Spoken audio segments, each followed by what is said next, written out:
Bonjour et bienvenue à nouveau sur Hard Reset Info. Dans cette vidéo, je vais vous montrer comment configurer votre téléphone sans compte Samsung. Commençons.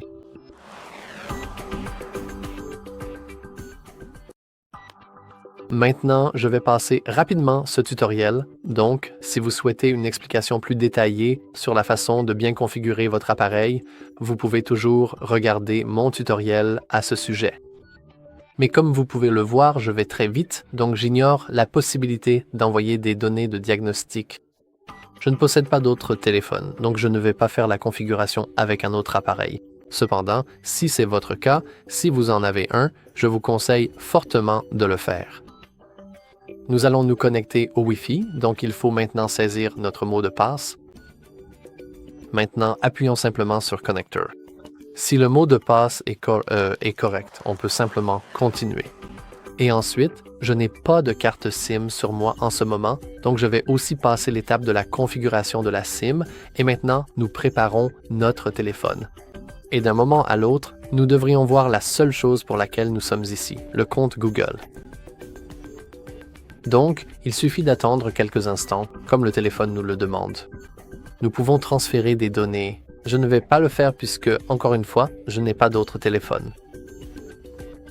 Et maintenant, si je me souviens bien, nous devrions voir l'écran de connexion au compte Google. Exactement. Donc, pour passer cette étape, il vous suffit simplement d'appuyer sur « Ignorer » en bas à gauche. En fait, c'est en bas, dans le coin inférieur gauche, désolé. Maintenant, sur cet écran, vous verrez qu'il va presque nous supplier « Non, ne sautez pas l'ajout du compte Google, c'est tellement important. » Mais bien sûr, cela ne nous intéresse pas. Nous appuyons simplement sur « Ignorer » et maintenant, nous pouvons continuer la configuration comme d'habitude. Donc, nous pouvons passer la protection de votre téléphone. Nous pouvons désactiver tous les services Google parce que, apparemment, nous n'aimons pas Google. En fait, je suis curieux de savoir pourquoi vous ne voudriez pas choisir Google. Vous pouvez toujours partager cela dans les commentaires ci-dessous, mais je suis vraiment curieux de savoir pourquoi vous avez choisi de ne pas utiliser le compte Google lors de votre configuration, parce que je pense que c'est assez important.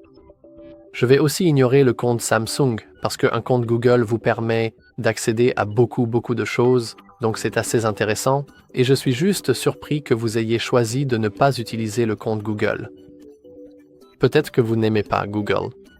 Je veux dire, ils sont un peu monopolistiques, enfin, ils contrôlent pratiquement tout l'Internet et tout le monde utilise ça. Donc, oui, c'est en fait un bon point, oui, donc je suppose... mais en tout cas, j'aimerais aussi vraiment, je suis vraiment curieux. Vous voulez, si vous le souhaitez, vous pouvez partager dans les commentaires pourquoi vous avez choisi de rechercher ce tutoriel, de regarder ce tutoriel, et si vous n'utilisez vraiment pas du tout de compte Google. Mais alors, je suppose que vous ne pouvez pas commenter car cela nécessite d'avoir un compte en premier lieu, donc nous sommes dans un paradoxe. Condamné. Et de toute façon, c'est tout pour cette vidéo. Comme vous pouvez le voir, j'ai vraiment passé ça très vite parce que je voulais juste vous montrer comment éviter un compte Google. Si vous voulez un aperçu plus détaillé sur la façon de vraiment faire la configuration, je viens justement d'enregistrer une vidéo de 10 minutes sur comment le faire. Ou en fait, c'est peut-être déjà une vidéo de 12 minutes. Peu importe. C'est tout pour cette vidéo. Si vous avez trouvé cela utile, n'oubliez pas de laisser un like, de vous abonner et comme toujours, merci d'avoir regardé.